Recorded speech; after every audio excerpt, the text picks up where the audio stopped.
बिस्मिल्लाहिर्रहमानिर्रहीम। उम्मीद है आप सब लोग खैरियत से होंगे। आज मैं एक और गाड़ी में मौजूद हूँ और ये जापानी गाड़ी है 660 सीसी। और मेरे साथ दोबारा मेरे दोस्त आमिर मौजूद हैं। इनको आप पहले भी विड्स के रिव्यू में देख चुके हैं। तो इनके पास एक और गाड़ी थी तो मैंने कहा यार इसका भी मुझे रिव्यू दे दें। इसका रिव्यू देने का मकसद ये था कि ये जो गाड़ी है ना, ये आप यूँ समझें 660 सीसी की बजट कार है। ठीक है, तो बाकी खैर ऑप्शंस क्या क्या है वो तो मैं इन्हीं से पूछूंगा। चलिए शुरू करते हैं अपनी वीडियो को। अस्सलाम वालेकुम, मेरा नाम है मुराद और आप देख रहे हैं ऑटो टॉक विद हुर। जी अस्सलाम वालेकुम अमर भाई, कैसे हैं? वालेकुम सलाम, कैसे हैं आप भाई? ठीक है, अल्हम्दुलिल्लाह बिल्कुल ठीक ठाक। अच्छा मुझे बताएं कि ये मैं देख रहा था डाइहेट्सू की एसी है ना, यस। डाइहेट्सू की एसी है। तो ये गाड़ियाँ बड़ी कम नज़र आती हैं, लाइक मतलब ज़्यादा हमें मीरा मूव नज़र आ रही होती हैं रोड पे, बहुत कम मैंने देखी है ये गाड़ी फिरती हुई। जी, तो अब चलें शुरू इधर से मैं कर लेता हूँ कि आपने कोई कैसे ख्याल आ गया कि यार मैं ये वाली गाड़ी ले लूँ? ये बेसिकली जो गाड़ी है, एक तो मैं आपको सबसे पहले इसका बता दूं कि अगर आप मतलब गाड़ियां लेने जा रहे हैं और ऑब्वियसली अगर अपने लिए लेते हैं तो आप शेप वगैरह गाड़ी की देखते हैं और थोड़ा सा आप आउटर लुक देखते हैं गाड़ी की, इंटीरियर वगैरह देखते हैं। बिल्कुल। तो ये बेसिकली जो गाड़ी है ये मदर ने यूज करनी थी मेरी। ठीक है। तो मैं जब गाड़ी की ऑप्शंस देख रहा था तो लुक्स वगैरह को अगर आप साइड पे रखते हैं, क्योंकि इसका आउटर लुक जो है वो इतनी कोई ना इतना इम्प्रेसिव खास नहीं है, मतलब बंदा कहता ठीक है गाड़ी है। जी। क्योंकि मुझे ना जापानी गाड़ियों से शुरू में यही प्रॉब्लम होती थी कि यार गाड़ियों में इतनी ऑप्शंस होती हैं, इतना कुछ होता है, लेकिन देखने को दिल नहीं करता गाड़ी को। जी। ठीक है, और यही बात जो है ना, लेकिन ये बात खैर मीरा मूव ने और उसके बाद N1 जो आई और उसके बाद और इस तरह की दूसरी गाड़ी आई और फिर विड्स आई, जी, जी। उन्होंने गलत साबित की कि यार लुक भी अच्छी हो सकती है। लेकिन इसने जो है ना उसको कहा कि नहीं नहीं लुक बुरी भी होती है। तो इसलिए जो है ना इसकी लुक का मुझे भी ना थोड़ी सी पता कहता है ठीक है यार, मतलब तो क्या जैसे कि आप बता रहे हैं कि मदर ने यूज करनी थी, जी। तो क्या था फिर मतलब यस, इतनी भी बुरी लुक नहीं है भाई इसकी। हाँ। बस ये है कि मतलब जो हमारी जेंजी है वो इस लुक को लाइक नहीं करती बाहर से, मतलब उसके कोई स्पोर्टी लुक नहीं है, कोई इस तरह के जो है वो शार्प फीचर्स नहीं है इसके। ठीक है। लेकिन ये है कि इसका जो आपको फ्रंट इसका व्यू देखने को मिल जाता है तो बहुत क्लियर व्यू आपको मिलता है, एक बहुत वाइड एंगल में, और ब्लाइंड स्पॉट नहीं है, कोई ब्लाइंड स्पॉट इसमें नहीं है। ठीक है। जो पिलर्स हैं वो भी मतलब कुछ आपको इस तरह का कोई ब्लाइंड स्पॉट क्रिएट नहीं करते। ठीक तो है। फैमिली के लिए गाड़ी जो है बहुत बेस्ट गाड़ी है, मतलब वो बहुत इजीली इसको यूज कर सकते हैं गाड़ी को। इसकी सीट्स जो है वो बहुत ज्यादा कंफर्टेबल है।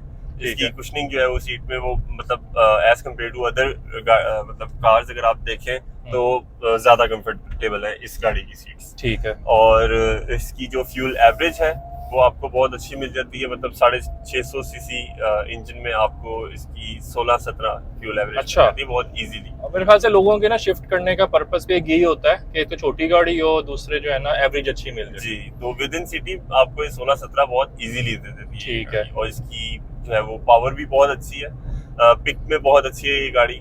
और इसका जो एसी है वो भी बहुत अच्छा है, मतलब आपको कल्टस जो न्यू मॉडल है उसके एसी जितना मजा आपको ये गाड़ी दे देती है। अच्छा जी, सही सही सही सही। अच्छा उसके अलावा मेरे ऑटोमेटिक गाड़ी है और ये 4 स्पीड ऑटो है ना? जी, 4 स्पीड ऑटो है। लेकिन वैसे ये बेसिक वेरिएंट है, पावर स्टीयरिंग और पावर विंडोज के साथ ये गाड़ी आती है। मतलब उसके अलावा और कोई रिट्रैक्टेबल मिरर्स और वो इस तरह कोई चीज एक्स्ट्रा नहीं है? एडजस्ट करनी पड़ेगी। अच्छा, और एक मेरे ख्याल कीलेस एंट्री भी नहीं है, और गाड़ी भी चाबी से स्टार्ट होती है, स्टार्ट भी नहीं। यानी कि इसका मतलब ये ना सबसे बेसिक वेरिएंट अगर हम इसको कहें तो सही होगा, क्योंकि एयर बैग इसमें मुझे 2 नजर आ रहे हैं। 2 ही एयर बैग्स हैं। और इसका जो डैशबोर्ड है वो भी बस आपको एक स्पीडोमीटर, मिनिमल सा डैशबोर्ड है, मिनिमल सा, और ये थोड़ी थोड़ा विड्स की याद दिलाता है कि इन्होंने भी सेंटर में डैशबोर्ड दे दिया। जी एग्जैक्टली। और डैशबोर्ड भी एज सच कोई एक्स्ट्रा चीज नहीं दी हुई, यानी कि सिंपल मीटर है और उसमें बेसिक प्लेन आपको डैशबोर्ड मिलने वाला है। हाँ, यानी कि ना उन्होंने कंपनी ने इसमें एक अच्छी गाड़ी बनाई, एक कंफर्टेबल गाड़ी बनाई, लेकिन उसने ना कोई एक्स्ट्रा फीचर नहीं है जो होते हैं कि यार अच्छा लेन असिस्ट है और रडार है और पार्किंग सेंसर्स हैं, और ये सब कुछ नहीं दिया उन्होंने। बिल्कुल बेसिक गाड़ी बनाई है जी। और 2 एयरबैग दे दिए हैं, पावर विंडो, पावर स्टीयरिंग दे दी है, एसी दे दी है, ऑटोमेटिक दे दी है जी। और जो इसका इंफोटेनमेंट सिस्टम है वो भी बिल्कुल बेसिक सा है, बल्कि सिंपल सीडी प्लेयर उसमें दिया है। लेकिन ये है कि इसमें भाई अगर आप डेली कम्यूट के लिए मतलब विद इन द सिटी और फैमिली के लिए अगर आप गाड़ी देखते हैं तो आजकल जैसे आप देखें ऑल्टो और इस तरह की गाड़ियां हैं, उससे ये बहुत बेहतर ऑप्शन आपको मिल जाती है, क्योंकि और उससे ज्यादा मजबूत गाड़ी है, बहुत ज्यादा मजबूत गाड़ी है, और उस बजट से बहुत कम बजट में आपको मतलब आजकल 21-22 लाख से नीचे आपको ऑल्टो जो है वो नहीं मिलती। और ये ज्यादा मेरा ख्याल है, जो मैंने रिसर्च की थी, कि ये वाला जो मॉडल है, लाइक ये मेरे ख्याल से कौन सा 15 रजिस्टर्ड है, 15 रजिस्टर्ड है ना, नंबर 15 का लगा हुआ है, इसका मतलब 3-4 साल पुराना मॉडल हो, 11-12 का मॉडल होगा मे बी। ठीक है ना। तो मैं जो चेक कर रहा था ना, उसमें जारी बात है हर गाड़ी में ना डिफरेंट वेरिएशंस हैं, लाइक कौन सा मॉडल है, किस कब की इंपोर्ट है, क्या ऑप्शंस हैं, क्या नहीं है। तो इसमें अगर मैं देख रहा था ना कि इसमें जो ब्रैकेट थी ना जो मुझे नजर आई, वो तकरीबन 14 से 17, 14 से 18 लाख के बीच में, या 13 से 18 लाख के बीच में डिफरेंट इसकी वेरिएंट जो है ना मिल रहे हैं। यानी कि बहुत आप रुली हुई गाड़ी लोगे उससे 12-13 की भी मिल जाए, 13.5 की मिल जाए। अदरवाइज मीडियम चली हुई गाड़ियां जो है ना वो आपको 15-16 की मिल रही है, जो मेरे ख्याल से बड़ी अच्छी चीज है कि आपको एक जापानी गाड़ी 15-16-17 लाख के रेंज में मिल रही है। और आपको मतलब ये भी पता है कि चलो ठीक है 660 सीसी है और सारा कुछ, यानी कि अगर हम इसको बजट कार कहें, 660 सीसी की बजट कार, यानी कि 660 सीसी की जितनी गाड़ियां आ रही हैं, अगर हम इससे शुरू कर रहे हैं और ऊपर चले जाएं तो टैफ्ट तक आती है, और उसके बाद हसलर आ रही है, और उसके बाद N1 प्रीमियम और N वैगन और इस तरह की चीजें सारी। तो उनमें मेरे ख्याल से वो गाड़ियां तो अब 40-40 लाख पे, 45-40 लाख पे पहुंच गई हैं। तो उसमें ये है कि जो बेसिक गाड़ियों में अगर हम देखें कि यार हमने बस एंट्री करनी है 660 सीसी में, कोई ऑप्शन नहीं रिक्वायर्ड, हमें घर वालों ने चलानी हो, विद इन सिटी फिरना हो, छोटा मोटा कम्यूट हो, तो मेरे ख्याल से ये बजट ऑप्शन के तौर पे अच्छी गाड़ी है, बहुत अच्छी गाड़ी है। इसमें मैं वैसे इसको इस्लामाबाद तक लेके गया हूँ। अच्छा, गाड़ी को ठीक है। ड्राइव इसकी बहुत कंफर्टेबल है। ठीक है। और उस पे लोन पे मतलब सही रहती है, बहुत अच्छी गाड़ी, मतलब ऐसा नहीं है कि मतलब कोई वाइब्रेशन हो इस गाड़ी में, या लॉन्ग ड्राइव पे आपको फील होता है कि गाड़ी ड्रिफ्ट कर रही है हाई स्पीड पे, ऐसा इस गाड़ी में कुछ भी नहीं है। ठीक है। बहुत अच्छी मतलब ये इसने परफॉर्मेंस दी है 120 की स्पीड पे भी। ठीक है। और मतलब एक फैमिली के लिए अगर आप देखना चाहते हैं, और ऐसी गाड़ी आप देखना चाहते हैं छोटी फैमिली के लिए, और कि मतलब बस बगैर सोचे समझे कि मतलब पेट्रोल है नहीं है, कहाँ तक जाना है, आप मतलब हमारे लड़कों के हिसाब से 70 समझ लें। अच्छा ठीक है। यानी कि ये समझो 660 सीसी गाड़ी की 70 है, 70 है। आप जिधर मर्जी इस गाड़ी को लेके आप इजीली जा सकते हैं, और बहुत अच्छी फ्यूल एवरेज आपको ये गाड़ी दे देती है। सही हो गया। अच्छा, इसको कितने अरसे से हो गया आपके पास ये हमारे पास कह लें कि कोई मेरी मदर जो है वो 7-8 साल से यूज कर रही है शायद। ठीक है। एग्जैक्टली मुझे याद नहीं है, लेकिन 6 साल से अबव, 6 साल से अबव होगा। तो 6 साल में कोई आपको कोई प्रॉब्लम आई हो क्या? अच्छा, इसमें ये फॉल्ट आ जाता है बार बार, या ये प्रॉब्लम आ जाती है, या इस तरह? 6 साल में मुझे इस गाड़ी का कोई काम करवाने की जरूरत नहीं पड़ी, सिवाय इसके 2 दफा टायर हमने चेंज किए। ठीक है। और वो भी कह लें कि हमने एक दफा जो है वो बस मजबूरन ही चेंज कर लें कि चलो करवा लेते हैं। ठीक है। मतलब क्योंकि मदर यूज करती है गाड़ी, और इसके अलावा जो है वो मुझे अब जाके पिछले साल इसका इशू आया था कि जो इसकी एसी की परफॉर्मेंस है, ठीक है, वो थोड़ी सी डिक्रीज हो गई थी। उसकी आई डोंट नो क्या वजह है, वो मैं अभी तक मुझे मौका नहीं मिल सका इस गाड़ी को जाके चेक करवा लूँ। आई बिलीव कि इसका जो एसी है उसकी लीकेज का कोई इशू है, क्योंकि गैस जब मैं डलवा देता हूँ तो बिल्कुल परफेक्ट। वो भी इसका मतलब वही मसला है, कहीं ना कहीं से लीकेज होगी, बड़ी माइन्यूट सी लीकेज होगी जी। उसके अलावा इस गाड़ी में कोई सस्पेंशन तक का भी इसमें कोई ऐसा इशू नहीं मुझे फील हुआ, बहुत सही सस्पेंशन है। ठीक हो गया। यानी इसका मतलब है कि गाड़ी में सच कोई नॉन फॉल्ट भी नहीं है। इससे अगर प्रॉब्लम आई जाती है गाड़ी में, वो फॉल्ट नहीं कराता ये गाड़ी, अदरवाइज इसमें कोई नॉन फॉल्ट नहीं है। नहीं। और डायहेट्सो की गाड़ी है, सारी बात है, टोयोटा की ही सिस्टर ऑर्गेनाइजेशन है, और डायहेट्सो वैसे ही छोटी गाड़ियों में तो बड़ी पॉपुलर है जी। 6 साल हो गए और भाई कभी मुझे फोन नहीं आया मेरी मदर का कि यहाँ खड़ी हो गई है, खड़ी हो गई है। अच्छा जी, सही हो गया। और इसमें लॉयरिम्स मेरे ख्याल से लगे हुए हैं, और ये मेरे ख्याल से शायद पता नहीं बाद में आते हैं, या मैं देख रहा था मित्सुबिशी के लगे हुए थे जी, तो मे बी शायद बाद में लगवाए हों। नहीं, ये मुझे जहाँ तक याद पड़ता है जब हमने गाड़ी ली थी तो लॉयरिम्स के साथ ही था। आई डोंट नो उस बंदे ने बाद में लगवाए हैं क्या। ठीक है, लेकिन हमें लगाए मिले। ठीक हो गया। तो ये भी ऐसी ले ली थी या किसी जानने वाले से ली थी? ये मैंने जिनसे विड्स ली थी, ठीक है, उसी दोस्त ने बेसिकली रेफर किया था, और उन्हीं के पास ये खड़ी हुई थी। सबसे पहली गाड़ी जो मैंने परचेज की थी अपने उस रेफरेंस से, वो यही गाड़ी थी। अच्छा, यानी कि जानने वालों से ली और फिर अच्छी रही, उन्हीं से दोबारा विड्स भी ली। जी।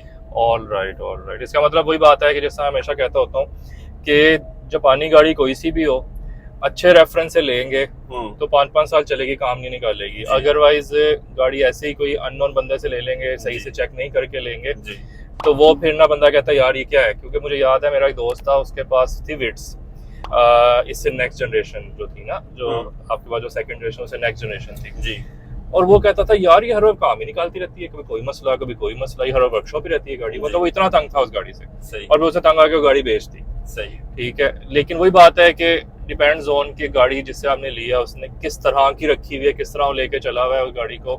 रफ यूज तो नहीं की हुई, प्यार से रखी हुई है। क्योंकि मैं जो इस गाड़ी को बाहर से देख रहा था, माशाल्लाह गाड़ी बहुत साफ सुथरी लग रही थी, और लग रहा था कि यार गाड़ी जो है ना वो प्यार से यूज हुई भी है। नहीं, गाड़ी आप कह लें कि मेरी जो मदर है वो थोड़ा सा रफ ड्राइवर है। ठीक है, वो लेडीज ऐसे करती हैं थोड़ी सी। नहीं, वो उनको थोड़ा सा शौक भी है रफ ड्राइविंग का। ठीक है, तो वो मतलब कच्चे में पक्के में कहीं भी इस गाड़ी को उतार देती है। अच्छा, तो कह लेंगे ट्रक ड्राइवर आप उनको कह सकते हैं। अच्छा, तो वो बहुत उन्होंने इस गाड़ी को रफली यूज किया हुआ है। स्टिल गाड़ी इंटैक्ट है, और गाड़ी कुछ नहीं कह रही, गाड़ी चलाओ, वो क्या गाड़ी कहती है मुझे चलाओ, कोई मसला नहीं है। सही हो, क्योंकि मैंने भी इसको, मुझे अक्सर मेरी होता है कि बाहर खड़ी हुई है और जल्दी में लेके जानी पड़ रही है कोई गाड़ी, तो मैं इसको 1-2-3-4 दफा लेके गया हूँ। ठीक है। तो मुझे इस गाड़ी में कभी फील नहीं हुआ कि मैं अपनी मदर से कहूँ कि ये गाड़ी मुझे कोई 2-3 दिन दे, मैं इसको जरा मेंटेन करके आपको वापस करूँ। मतलब सही रहती है गाड़ी, मतलब कोई मसला नहीं। वो जैसे आपने बात करी थी ना कि अब जो है 660 सीसी गाड़ी होंगी, 70 है, तो बस फिर ठीक है, हम समझ गए। अच्छा, ठीक हो गया। तो ऑप्शन जो है वो तो इसमें सच कोई नहीं है जी, और गाड़ी जो है वो बहुत, जिसे कहते हैं ना, बेसिक फीचर्स के साथ गाड़ी है। और वही बात है कि जितने ज्यादा फीचर्स होते हैं आपको बंदा खुश तो होता है कि अच्छा ये फीचर भी है, ये भी है, ये भी है। लेकिन अगर वो चीजें, सारी बात है, जितने फीचर्स होंगे उतने सेंसर्स होंगे, उतने इलेक्ट्रॉनिक्स इन्वॉल्व होगी, तो उतनी ज्यादा ही ना एरर आने के चांसेस ज्यादा होंगे। तो जितनी गाड़ी मिनिमल होगी उतने एरर आने के चांसेस कम होंगे। तो इसीलिए जब भी आप जो है ना, जब बंदा फुल ऑप्शन वाली या मैक्सिमम ऑप्शन वाली गाड़ी लेता है, उसमें ज्यादा बंदे को कीन होना पड़ता है कि यार गाड़ी ना संभली हुई हो। जिस तरह आपके पास विड्स है, तो माशा इतने ज्यादा ऑप्शन है उसमें, लेकिन गाड़ी वो संभली हुई है, इसलिए वो चल रही है। अदरवाइज बंदा कहता है कि यार, जैसे एक और मेरा दोस्त है, उसके पास थी N1 पुश स्टार्ट वाली ना, तो अब वो एक दिन ना उसका मुझे कॉल आई कि यार गाड़ी बंद होगी। मैंने कहा क्या मतलब? कहता है गाड़ी स्टार्ट ही नहीं हो रही, मतलब बटन दबा रहा हूँ, लाइट वाइट जड़े सब, गाड़ी स्टार्ट ही नहीं हो रही। मतलब वी डोंट नो कि उसमें क्या प्रॉब्लम आई है, पर गाड़ी स्टार्ट नहीं हो रही। सही, ठीक है। तो खैर वो फिर बंदे बुलाए, गाड़ी को चेक चुक किया, गाड़ी स्टार्ट हो गई। लेकिन वही बात है कि जितनी कम ऑप्शंस होंगी उतना ही बंदा ना सुकून में रहेगा। और ये यानी कि बिल्कुल बेसिक ऑप्शन सा गाड़ी है, और सुकून वाली गाड़ी है, सुकून वाली गाड़ी। ठीक है। और बजट कार भी हम इसको कह सकते हैं, यानी कि 16-17 लाख की रेंज में, 15 लाख की रेंज में अगर ये गाड़ी आपको 60 सीसी मिल रही है तो उससे अच्छी और क्या बात हो सकती है। एग्जैक्टली। तो उम्मीद है जनाब आपको, आप सबको व्यूअर्स के हमारा ये रिव्यू पसंद आया होगा। तो ये गाड़ी रिव्यू करने का मकसद ही ये था कि आपको एक ऐसी गाड़ी इंट्रोड्यूस कराई जाए जो, अगर आप 660 सीसी गाड़ी ही चाह रहे हैं, क्योंकि गाड़ी ये ना अगर आप सर्च भी करें तो बड़ी कम मिलती हैं। यानी कि जितनी आपको मीरा मूव के एड्स नजर आएंगे या N1 के ऐड नजर आएंगे, उससे बहुत कम इस गाड़ी के ऐड नजर आएंगे, और गाड़ी आपको रोड पे चलती है बहुत कम नजर आएगी। इसकी वजह से मेरे ख्याल से इसमें ये प्रॉब्लम आ सकती है कि शायद एज कम्पेयर टू विड्स या एज कम्पेयर टू मीरा मूव, अगर इसकी हेडलाइट ढूंढने जाएं तो मे भी थोड़ी एक्सपेंसिव मिले, थोड़ी मुश्किल से मिले। तो जारी बात है गाड़ी ही कम है तो लेने वाले भी कम होंगे, इस तरह लोगों ने रखी हुई भी कम होगी जी, ठीक है। इसलिए पार्ट्स पे इसकी थोड़ी सी एक्सपेंसिवनेस आ सकती है, लेकिन ये कि अगर आप संभली हुई गाड़ी लें इस्तिखारा करके, तो इंशाल्लाह उम्मीद है कि आपकी जो है ना वो आपको गाड़ी काम नहीं निकालेगी, और गाड़ी आपकी जो है अच्छी चलती रहेगी। तो इसके अलावा अगर आप मुझे कमेंट करना चाहें, मजीद इस गाड़ी के बारे में कुछ पूछना चाहें, तो आप मेरे कमेंट सेक्शन में मुझसे पूछ सकते हैं, आप मेरे व्हाट्सएप नंबर मुझसे कॉन्टैक्ट कर सकते हैं। मैं कोशिश करूँगा जल्दी आपको जवाब दूँ। व्हाट्सएप नंबर जो है वो डिस्क्रिप्शन में मौजूद होता है। इसके अलावा अगर आप मुझे कोई और वीडियो सजेस्ट करना चाहें या कोई और टॉपिक सजेस्ट करना चाहें जिसमें आपके लिए वीडियो बनाऊँ, वो भी मुझे सजेस्ट कर सकते हैं। तो अब तक के लिए मुझे इजाज़त दें, मिलते हैं इंशाल्लाह किसी अगली वीडियो में। अस्सलाम वालेकुम, अल्लाह हाफ़िज़।